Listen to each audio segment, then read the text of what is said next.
أستاذ قيس سعيد، الأستاذ الجامعي المتخصص في القانون الدستوري قسم الأخبار، حاول البحث في هذا الجهاز الذي تكتنفه الضبابية. لك وللسادة المشاهدين، البوليس السياسي يتكون من، حسب ما بحثنا، أنه يتكون من جزئين. هناك الأمن الرئاسي وينقسم إلى قسمين: قسم علني يضم تقريبا حسب ما رشح وما معلومات 12,000 عون، نعم 12,000 عون. قسم سري ويسمى استخبارات الرئاسة، وعدد أعوانه ما بين 6,000 أو 9,000.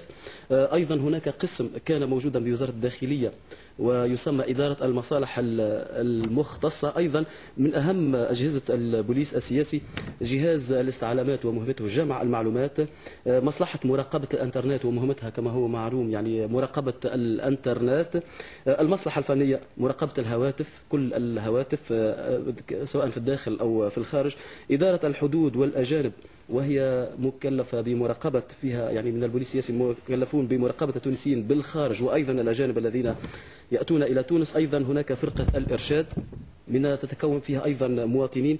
قسم يضم قواعد البوليس السياسي وهو الأكثر، يرشح أنه كان يضم أكثر من 100,000 عون. هذه بعض ما حاولنا أن نكتشفه فيما يتعلق بهذا الجهاز. الأستاذ قيس سعيد، على هذا أنها تقريبا دولة داخل جهاز الدولة، لن يبقى لها أن ترفع. ولا نستغرب أنه يتم الإعلان أنه لدينا 50,000 عون فقط معترف بهم، وهو ما أعلن عنه السيد فرحات الراجحي وزير الداخلية.